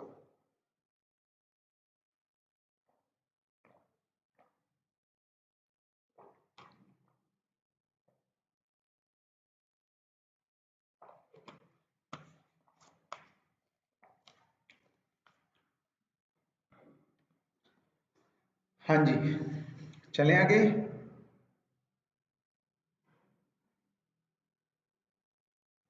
ओके, चलो पहले हम आगे करते हैं। अगला बेसिक डेफिनेशन थी, अगर आपको कुछ स्ट्रक्चर्स याद हो तो हमने डिस्कस भी किए थे कुछ, तो उनके बेसिस पे आप आंसर कर सकते थे। जैसे हम सीखते थे, मैं बता देता हूँ, पोलर मॉलिक्यूल्स और नॉन पोलर मॉलिक्यूल्स। हाँ जी, गुड। पोलर कौन से होते हैं? जिनका centre of gravity of positive coincide नहीं करता, डज नॉट लिख देता हूं, किनके साथ? Centre of gravity of negative के साथ, ठीक। और अगर कोइंसाइड कर जाए तो नॉन पोलर, ठीक है। तो हम नॉन पोलर की एग्जांपल नहीं करते, हम पोलर की एग्जांपल कर लेते हैं, उससे आपको समझ में आ जाएगा। नॉन पोलर भी देख सकते हैं वैसे, बट आपको ये देखो इसमें एग्जांपल क्या है, इसमें हम एग्जांपल लेते हैं वाटर, जो पोलर में हम लेते हैं, ठीक। उसमें क्या होता है, एक O होता है, इस तरह से दो H के साथ वो कनेक्टेड होता है, ठीक है। अगर आप पॉजिटिव का सेंटर देखोगे, पॉजिटिव्स का दोनों का सेंटर ऑफ ग्रेविटी देख लो, कुछ यहाँ पे आएगा कहीं पे, और अगर आप नेगेटिव का सेंटर देखोगे तो वो कुछ यहाँ पे आएगा। तो ये दोनों क्योंकि कोइंसाइड नहीं कर रहे, इन दोनों के बीच कुछ फाइनाइट डिस्टेंस आ गया, तो इसे हम बोलेंगे पोलर। अगर जहां पे एक है, मैं ऐसी एग्जांपल ले रहा हूं जो समझ आराम से आए, वो 100% अगर ट्रू नहीं भी है तब भी कोई बात नहीं, मैं एग्जांपल बोल रहा हूं जो समझ बड़े आराम से आएगी। ऐसे डबल बॉन्ड हमने दोनों तरफ बना दिए, तो अब C क्या है, अब पॉजिटिव चार्ज कहाँ पे है, पॉजिटिव चार्ज का सेंटर यहाँ पे है, और दोनों नेगेटिव नेगेटिव के सेंटर कहाँ पे है, वो भी इनका सेंटर भी इसी पॉइंट पे आके लाई करेगा, है ना। तो ये कोइंसाइड करके तो इनके बीच कोई डिफरेंस नहीं रहा, तो ये हो गया नॉन पोलर। अगर डिफरेंस रह जाए तब हम बोलते हैं पोलर। तो अगर आपको इनकी स्ट्रक्चर्स हो पता तो आप आराम से बता सकते हो कि ये तो पोलर है, ये पोलर है, ये पोलर है, हमें पता है नॉन पोलर यही होगा। Oxygen O2 N2 H2 examples में आपको मिले थे नोट्स में भी, तो ये भी हमने वैसे बना के डिस्कस किया हुआ था, तो वहां से आपको याद भी होगा, काफी बच्चों को याद होना चाहिए था, ये सिंपल क्वेश्चन था। नेक्स्ट थोड़ा सा आपका उन्होंने समझ चेक की है, इसमें electric field is equal to force upon charge होता है, ये सभी को पता होगा, आई होप सभी को याद होगा। यहाँ पे कौन सा चार्ज से डिवाइड करते हो ये इंपॉर्टेंट था पता होना, और यहाँ पे हम डिवाइड उसी को करते हैं जो टेस्ट चार्ज होता है ना, उसी को डिवाइड करते हैं, ठीक है। तो अगर आपको फॉर्मूला ये भी याद था तब भी आपका काम बड़ा आसान था, क्योंकि आप क्या करते, आप चार्ज से डिवाइड कर देते, और लकीली उन्होंने दूसरी ऑप्शन ही नहीं डाली, 4 से 2, उसे अगर 2 से डिवाइड करोगे एक चार्ज से तो आंसर आता 1, और अगर दूसरे चार्ज से डिवाइड करते जो कि 4 था तो आंसर आता 1/2। 1/2 उन्होंने ऑप्शन में ही नहीं दिया, तो खत्म हो गई बात, तो ये तो हो नहीं सकता, यही बचा। अगर आपको ये याद नहीं भी था कि टेस्ट चार्ज से डिवाइड करते हैं तब भी आप आंसर सही बता सकते थे, तो question was easy, quite easy. Next कुछ नहीं है बताने वाला, नेक्स्ट तो सबको पता है, ये तो बहुत ही बार हो गया। क्या होता है फॉर्मूला एनर्जी का, हाफ Li², कर लो कैलकुलेट बस कैलकुलेशन भी बड़ी खतरनाक वाली थी, तो अब कर लोगे आराम से, आई होप किसी को उसके लिए कैलकुलेटर की भी जरूरत नहीं होगी ओके, नेक्स्ट देखते हैं मैग्नेटिक ससेप्टिबिलिटी। मैग्नेटिक ससेप्टिबिलिटी क्या होती है? मैग्नेटिक ससेप्टिबिलिटी होती है द डिग्री और the easily how easily a substance can be magnetize, है ना, कितना इजीली कर सकते हैं उसे। और ये तो 2 दिन पहले भी हमने सीखा था क्लास से, तो इसका फॉर्मूला भी सीखा था, एक mu r is equal to क्या होता है, रिलेटिव परमिएबिलिटी क्या होता है, 1 प्लस काई एम, काई एम इज मैग्नेटिक ससेप्टिबिलिटी। तो इसके कोई यूनिट्स ही नहीं होते, तो ये आंसर आ गया। आपको यहाँ से भी पता लग जाएगा, जिन स्टूडेंट्स को ये फॉर्मूला याद था वो भी बता सकते थे कि अगर इसके कोई यूनिट्स होते तो ये 1 में तो ऐड नहीं होना था, है ना। Quantities of same dimensions can be added, ये तो सभी को पता है, quantities of same dimension can be added, same units कह लो चाहे कैन बी एडेड और सब्ट्रैक्टेड, है ना। अगर कोई क्वांटिटी, अगर आप किसी फिजिकल क्वांटिटी की बात कर रहा हूं मैं, अगर आप किसी फिजिकल क्वांटिटी को 1 में प्लस माइनस कर रहे हो, इट मीन्स उसके कोई यूनिट्स नहीं है, ठीक है। तो उससे भी आप पता लगा सकते थे। तो सिंपल क्वेश्चन था। अगर आप कंफ्यूज हो गए और दूसरे यूनिट्स चेक करने लग गए सारे, तो फिर टाइम वेस्ट किया आपने अपना और कुछ नहीं किया। इस क्वेश्चन पे मैं कुछ कमेंट नहीं कर सकता अभी, ठीक है, क्योंकि एक तो इन्होंने बड़ी समझदारी का काम किया कि अल्फा बीटा की कोई बातचीत नहीं की क्या है ये, और दूसरा जो है, अगर हम मान भी लें कि ये के जो डिस्पर्शन रिलेशन में आता है उसके रियल एंड इमेजिनरी जो कोएफिशिएंट्स होते हैं ना, वो होते हैं अल्फा और बीटा। स्किन डेप्थ वाले कॉन्सेप्ट में भी ये यूज हो जाते हैं, कहीं ना कहीं बीटा यूज हो जाता है। जैसे उनके हिसाब से लें तो अल्फा की डायरेक्टली डिपेंडेंस होती है म्यू और अपसाइलन पे, और भी फॉर्मूला होता है, जरूरत नहीं है लिखने का शॉर्ट फॉर्म में। तो ये इन पे डिपेंडेंस होती है, और वेलोसिटी की जो है वो डिपेंडेंस इन पे इनवर्सली इस तरह से होती है। इस बेसिस पे हम आंसर लगा रहे हैं अल्फा, ठीक है, सिर्फ इस बेसिस पे। अदरवाइज पर मुझे लगता है कि ये भी शायद स्टार में चला जाए क्वेश्चन, क्योंकि ये जो है वो उस तरह से नहीं हो क्वेश्चन का आंसर। ये क्वेश्चन डाटा ठीक नहीं है अभी पूरा। मुझे ऐसा लगता है एटलीस्ट कि अल्फा बीटा इन्हें क्लियर करने चाहिए थे कि कौन से वाले क्या बात कर रहे हैं। ये इतने ऑब्वियस पैरामीटर्स नहीं है ये इधर, और उस तरह से ये कंप्लीट नहीं है ये अपने आप में। ओके, लास्ट क्वेश्चन यहाँ का, the field energy in a very good conductor. ये हम ऊपर वाला डिस्कस कर चुके हैं, ये वाला करते हैं आप। Field energy in a very good conductor is, ये बड़ा अच्छा क्वेश्चन था, ये बहुत अच्छा क्वेश्चन था। तो इसमें क्या है, इन ए गुड कंडक्टर, मैं आपको आंसर करता हूं पहले, उसके बाद इसकी बात करूंगा। तो ये तो हमने कर ही लिया था। तो फील्ड एनर्जी में क्या होता है, आप एनर्जी ले लोगे, टाइम एवरेज ले रहा हूं मैं, एवरेज एनर्जी उस हिसाब से ले रहा हूं, इलेक्ट्रिक फील्ड वाली, वो होगी हाफ एप्सिलॉन आएगी, लेकिन मैं एप्सिलॉन काट दूंगा, ई स्क्वायर मैं लिख देता हूं। क्यों काट दूंगा, क्योंकि मैं डिवाइड कर रहा हूं इसे मैग्नेटिक वाले पार्ट से, एच लिख देता हूं, and that is equal to, B लिखना है तो बी भी लिख सकते हैं, म्यू बी स्क्वायर, ठीक है, और म्यू एच स्क्वायर, बी लिख लिया मैंने, यहाँ पे भी मैं बी कर देता हूँ। आई होप ठीक है सब, कोई दिक्कत नहीं है, ठीक। तो ये जो है E बाई बी आपको पता है Z होता है, Z, तो ये हो गया Z स्क्वायर, अब silent by mu, it's okay, ठीक। अब Z स्क्वायर, Z तो हम पहले ही निकाल चुके हैं कंडक्टर का, it is approximately 0।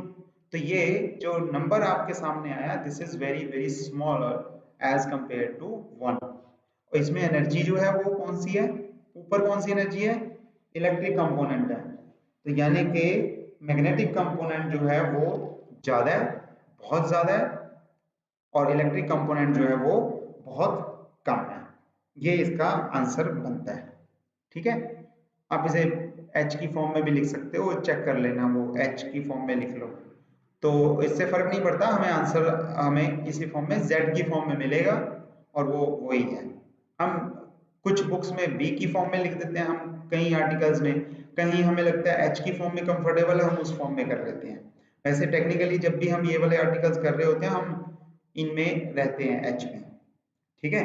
Maxwell's equation जब कर रहे होते हैं तब B में रहते हैं। क्यों ऐसा क्यों करते हैं वो भी हम एक्सप्लेन कर सकते हैं, लेकिन फिलहाल जो है वो पर्पस नहीं है यहाँ का, इस क्लास का। वो इलेक्ट्रिसिटी मैग्नेटिज्म के कोर्स में हम करते हैं बातचीत उसकी। तो फिलहाल इसका आंसर जो है हम लगा सकते हैं almost, almost magnetic in nature, ठीक है, ये आंसर है इसका। अगर ये कंडक्टर की जगह वैक्यूम होता तब सिचुएशन बदल जाती, लेकिन याद रखना ये वेरी गुड कंडक्टर है, सिर्फ उसके लिए इस तरह से हमने निकाला है, ठीक है। और चलो नेक्स्ट आगे बढ़ते हैं जल्दी से। दो हमारे छोटे छोटे पार्ट्स और पड़े हैं, वो भी हम कंप्लीट कर लें जल्दी से, उसके बाद आपको सारी आंसर कीज मैं प्रोवाइड कर दूंगा।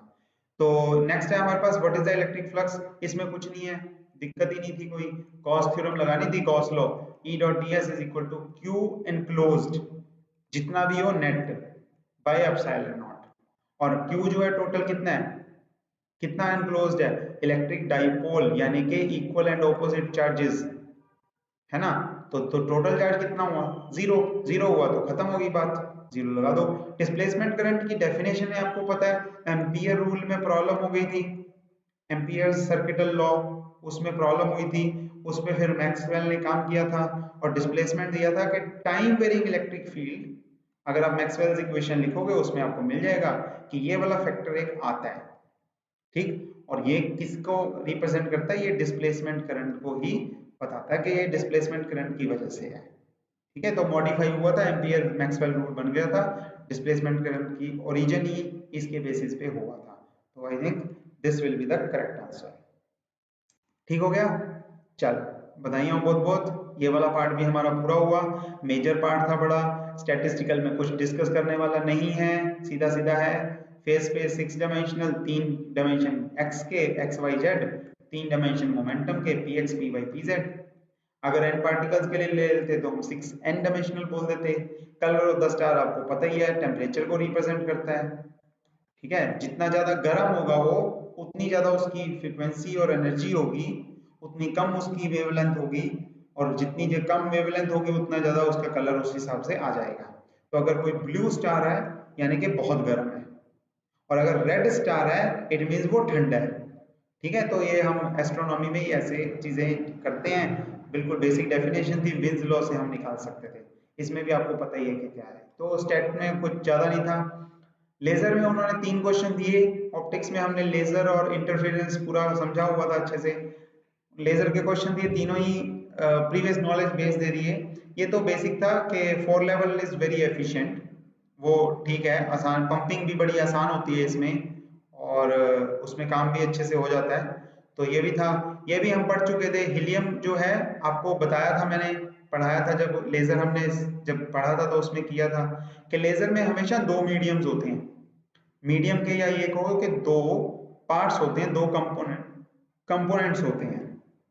उनमें एक कंपोनेंट में एक्चुअल लेजर एक्शन होता है, और दूसरा कंपोनेंट सिर्फ ऐसी कंडीशंस बनाता है जिनमें वो लेजर एक्शन हो सके। तो उसके हिसाब से ये आंसर आ जाना था। हीलियम नियॉन लेजर हमने बाकी भी पढ़ी थी, एनडी यैग लेजर और देखी थी, रूबी लेजर, वो सब हम डिस्कस कर चुके हैं। तो यहाँ पे आप सीधा आंसर लिख सकते हो कि हीलियम का काम है लेजर एक्शन बनाना, और नियॉन का है जिसमें लेजर एक्शन होता है एक्चुअल में। तो उस हिसाब से आंसर आ जाएगा हमारा। लास्ट प्रिसाइज मेजरमेंट दे दिया, इस पे मैं अभी कोई कमेंट नहीं कर सकता, क्योंकि हीलियम नियॉन लेजर भी यूज होती है प्रिसाइज मेजरमेंट्स में, और सॉलिड स्टेट लेजर भी यूज हो जाती है। तो देखते हैं, वैसे एक बार के लिए हम शायद इसे प्रेफर करेंगे, पर आंसर बदल भी सकता है, तो आप चेक कर लीजिएगा, ठीक है। चल, तो फाइनली अगर हम पेपर को एनालिसिस करें तो आप देखोगे जो ऐसा क्वेश्चन जो ग्रेजुएशन के स्टूडेंट्स को करने में प्रॉब्लम हो जाती वो सिर्फ एक था, जो +1 के साउंड वाले इफेक्ट से आ गया था, रिवर्बरेशन टाइम वाला, ठीक है। बाकी सब ग्रेजुएशन बेस पे आराम से होने वाले थे। सबसे डिफिकल्ट बुक क्वांटम मैकेनिक्स में सबसे ज्यादा क्वेश्चंस आए थे, लेकिन वो सारे के सारे ही बहुत इजी थे, तो इसमें कोई दिक्कत नहीं थी, ठीक। इलेक्ट्रिसिटी एंड मैग्नेटिज्म में क्वेश्चन इतने स्ट्रेट फॉरवर्ड नहीं थे, तो ये पार्ट मैं इसे डिफिकल्टी लेवल इसका मॉडरेट बोल दूंगा। इसका इजी है, इसका मॉडरेट है, हम इसे ले सकते हैं। न्यूक्लियर पार्टिकल से एज एक्सपेक्टेड 5 क्वेश्चंस थे, ज्यादा हो सकते थे पर ठीक है 5 तक ही उन्होंने सार दिया। और जैसा कि बहुत सारे स्टूडेंट्स ना पहले एस्टिमेट लगा रहे थे पिछले साल के पेपर देख के कि न्यूक्लियर पार्टिकल बहुत ज्यादा आने वाली है, और ऑप्टिक्स पिछली बार 12 क्वेश्चंस थे वो ज्यादा आएगी, तो ये दोनों पे वो ज्यादा एम्फसाइज कर रहे थे। इसका तो देख ही लिया आपने क्या हाल किया उन्होंने, इसमें भी जितने क्वेश्चंस बनते हैं उतने ही डाले, ठीक। आपको पहले भी एक बात बताई थी, सारा का सारा कुछ स्टैटिस्टिकल एनालिसिस है।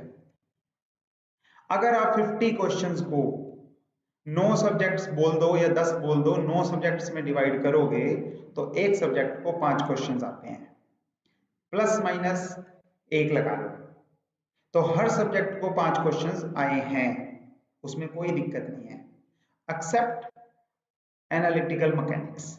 जो फर्स्ट ईयर की फर्स्ट बुक है एनालिटिकल मैकेनिक्स, उसमें से कोई क्वेश्चन नहीं आया। वो पांचों क्वेश्चन कहाँ पे एडजस्ट हो गए? वो एडजस्ट हो गए क्वांटम मैकेनिक्स में और एक क्वेश्चन इलेक्ट्रिसिटी एंड मैग्नेटिज्म में।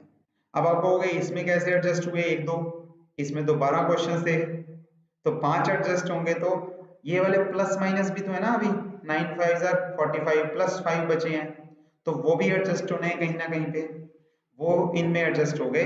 बाकी सब स्मूथ चला है, बाकी सब अपने अपने लेवल पे ही हैं, प्लस माइनस 1 एक्सेप्टेबल है। तो स्टैटिस्टिकल एनालिसिस है।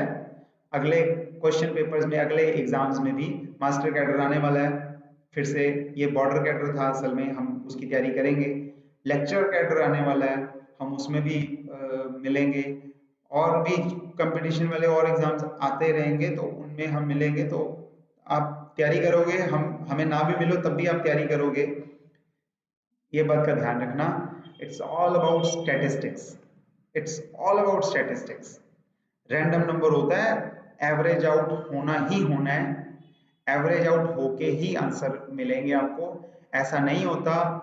ऐसा एक्सपेक्ट करके मत चला करो पेपर में कि इसके क्वेश्चंस, इस सब्जेक्ट के क्वेश्चंस पिछली बार ज्यादा आए थे, अगली बार इसी के ज्यादा आएंगे, ऐसा नहीं होता। बनाने वाला टीचर चेंज होता है, सब्जेक्ट की प्रेफरेंस चेंज हो जाती है, ठीक है? तो ध्यान रखना इसी चीजों का। और हमारे पेपर का ओवरऑल इजी था, 30 टू 40 मार्क्स लेना इजी था, अच्छा था, मैं ये इजी भी ना कहूं, अच्छा था। 40 टू 50 में जाना इट वाज डिफिकल्ट, 40 टू 50 में जाना इट वाज डिफिकल्ट, ठीक? तो paper was above average, accordingly you will get your cut off. Good luck to all उसके लिए, बाकी हम मिलते रहेंगे, कांटेक्ट में रहना।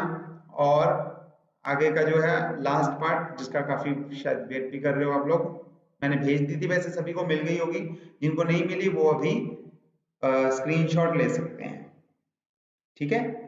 ये डिस्क्रिप्शन में लिंक भी दिया हुआ है, आप चैनल पे आके देखोगे और वीडियोस आपको और चीजें मिल जाएंगी इनसे रिलेटेड। तो फिलहाल जो है वो आप स्क्रीनशॉट ले सकते हो।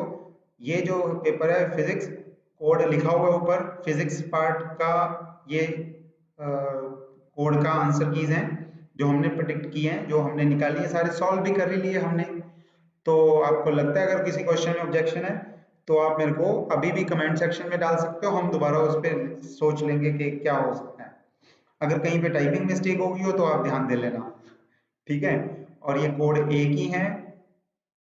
नेक्स्ट जो है इसके बाद ये कोड बी की आंसर कीज हैं। नेक्स्ट मैं कर रहा हूं वो कोड सी वालों के लिए आंसर कीज हैं, ठीक? इसके बाद जो है वो फिजिक्स का लास्ट कोड डी वालों की आंसर कीज ये है, ठीक है? आप स्क्रीनशॉट ले सकते हो, आराम से स्क्रीनशॉट ले लो। नहीं लिया हो, मैं आगे निकल गया हूं तो मेरे को बता देना, मैं वापस जाके आपको आंसर कीज वापस से दिखा दूंगा स्क्रीन पे, ठीक है? नेक्स्ट जो है वो मैथ्स की है। मैथ्स का जो कल वाला पेपर था, जो 10th जनवरी को पेपर हुआ है, उसका कोड ए, उसकी ये आंसर कीज हैं। नेक्स्ट कर रहा हूं मैं कोड बी की आंसर कीज, मैथ की ही। नेक्स्ट कोड सी की answer keys. Next code D की आंसर कीज, ठीक है? आई होप हो गया सभी का। Code wise all the questions, everything. अगर कहीं पे स्टार लगा है तो उसका मतलब है कि उनके आंसर में हमें डाउट है, उनके क्वेश्चन में कहीं ना कहीं मिस्टेक है। May be more than one option is correct or it may be no option is correct, जो भी है वो हम डिस्कस कर चुके हैं। आप पहले ही क्वेश्चन पे, आज की इसी लेक्चर में पहले ही क्वेश्चन पे आपने देख लिया कि उनके चारों आंसर्स गलत थे वो, ठीक है? तो नेक्स्ट करते हैं। अब ये वाला जो पेपर है ये 9th जनवरी को, जो सिर्फ मैथ्स का था, जिसके 150 क्वेश्चंस थे, ये उसकी आंसर कीज हैं। और एक पेज पे आपको 40 क्वेश्चंस की आंसर कीज मिलेंगी, चारों कोड्स की, ऑल कोड्स, ठीक है। तो अब आपको एक एक अपने अपने कोड के हिसाब से नहीं लेने हैं स्क्रीनशॉट। अगर आप ले रहे हो तो आप सारे स्क्रीनशॉट्स ले सकते हो 9 जनवरी वाले पेपर के लिए। तो एक ये भी आपके पास होपफुली पहुंच गई होंगी, हमने भेज तो दी थी ग्रुप पे भी, पिछले लेक्चर में सर ने भी डिस्कस कर लिया था इसके बारे में। और ये वाला भी अगला पार्ट, नेक्स्ट ये वाला पार्ट जो नेक्स्ट का है, और एट लास्ट ये लास्ट के 4 क्वेश्चंस जो हैं 30 क्वेश्चंस जो हैं उनकी आंसर कीज हैं। हाँ जी, आपका क्वेश्चन है दिया का क्वेश्चन है sir 80 general science any chance? Hopefully you okay, आपको उम्मीद नहीं छोड़नी चाहिए कभी। ठीक, मैं उसमें आपको 2 चीजें बता देता हूँ कि कितने स्टूडेंट्स ने दिया, कैसे दिया। देखो कितनी ज्यादा वैरायटी है, physics, chemistry, maths, botany, zoology भी ऐड कर लो, ये सब सारे सब्जेक्ट्स मिला के फिर आंसर कीज बनेगी, फाइनल कट ऑफ बनेगी, है ना। मुझे लगता है, निराश मत होना, लेकिन मुझे लगता है फर्स्ट जो काउंसलिंग होगी उसमें 80 मार्क्स पे मुश्किल है। ठीक है, 80 मार्क्स पे मुश्किल है, इतनी में नहीं जाएगी।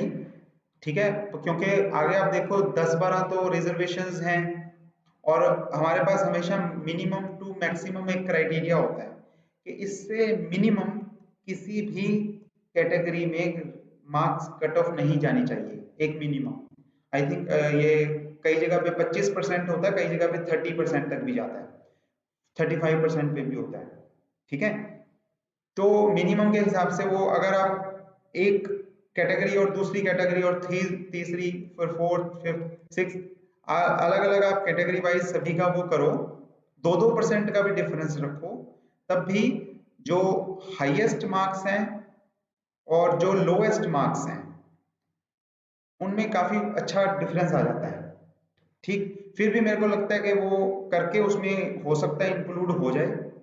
अदरवाइज पॉसिबिलिटी क्या है कि अगर कुछ पोस्ट वैकेंट रह जाती हैं, फिल नहीं होती। हाँ जी गुरजोत, मैं इसी क्वेश्चन का आंसर कर रहा हूँ। 88 पे भी अगर कुछ सीट्स वैकेंट रह जाती हैं, ठीक है, वो फिल नहीं हुई, जैसे मान लीजिए आप इकोनॉमिकल वीकर सेक्शन में जो है, या बॉर्डर एरिया की जो है, या हम ले लेते हैं जो लेट्स से जो डिफरेंटली एबल्ड हैं, डिफरेंटली एबल्ड जो हैं उनकी सीट्स मान लीजिए फिल नहीं होती, पूरी नहीं होती, तो वो कल को कन्वर्ट हो जाती हैं। जब वो होती हैं, या ये सिंपल लैंग्वेज में कहूँ कि अगर सीट्स वैकेंट रहेगी तो वेटिंग आएगी, तो उसमें आपका हो सकता है, हम उम्मीद कर सकते हैं कि नंबर आ जाएगा। ठीक है, पर अदरवाइज जो फर्स्ट वेटिंग में अगर मैं बात करूं, फर्स्ट काउंसलिंग में, तो उसमें मुझे ज़्यादा मैं उम्मीद आपको नहीं दे पाऊंगा यहाँ पे। 88 पे पॉसिबल है, अदरवाइज थोड़ा सा और ऊपर हमें कुछ मार्क्स और ऊपर चाहिए थे।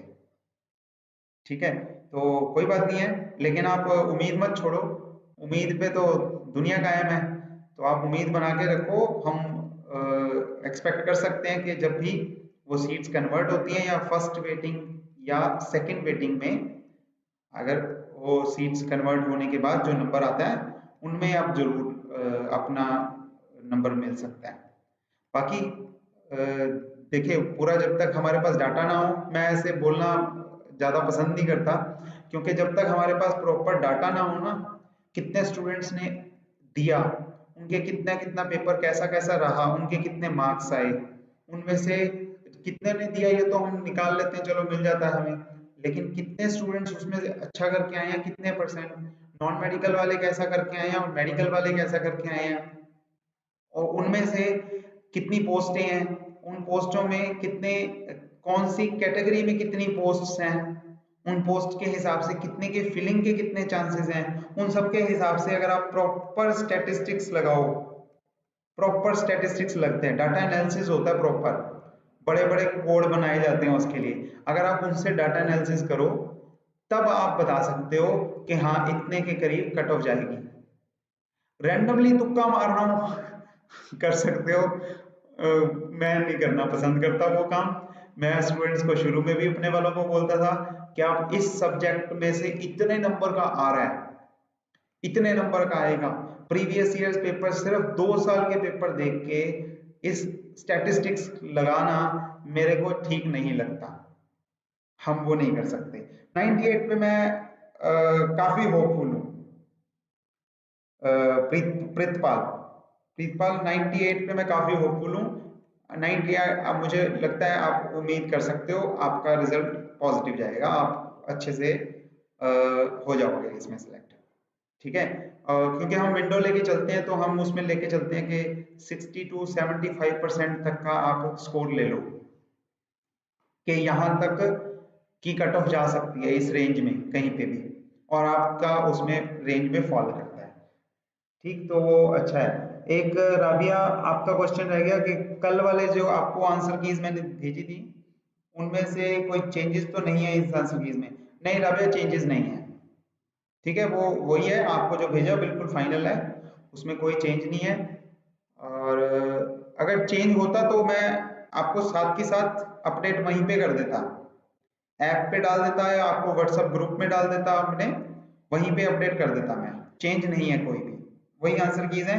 बहुत सारे स्टूडेंट्स के पास पहुंची नहीं थी, और मेरे बहुत पुराने स्टूडेंट्स का भी आज मेरे को हरीश से भी बात हो रही थी, वो कह रहे थे कि सर हमें तो नहीं मिली। तब वो मैंने ये इसलिए मैं यहाँ पे आ गया आपके सामने। ठीक है, दूसरा ये था आराम से पूरा एनालिसिस करके आ जाओ।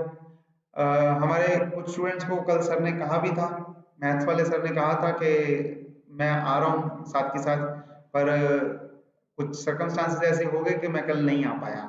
अदरवाइज मैं कल इमीडिएटली पेपर के इमीडिएटली बाद आपसे मिलता, तो वो नहीं हो पाया काम। कुछ मेरी तबीयत ठीक नहीं थी कुछ और घर पे कुछ काम थे, तो उसमें भी फंसे रहे हम। ठीक, इसीलिए हम आज मिले हैं आराम से, जिसमें हमने डिस्कस कर लिया है। और जल्दी में काम करने से अच्छा है तसल्ली से समझ के करो, ताकि जब स्टूडेंट्स रिलैक्स होकर काम समझें, उसे समझेंगे तो आगे वो थ्रू आउट द लाइफ काम आएगा। ठीक, अगर सिर्फ मैचिंग करने वाला काम होगा वो भी मजबूरी में, तो वो अच्छा नहीं रहता। पर्सनल लेवल पे मैं उसे पसंद नहीं करता ज़्यादा। चलो हाँ जी, कोई सर प्रीवियस को एनालिसिस किया जाए तो बोल रहे हैं कि 85 to 90 साइंस जनरल। गुरजोत, दो क्वेश्चन है मेरे इस पे।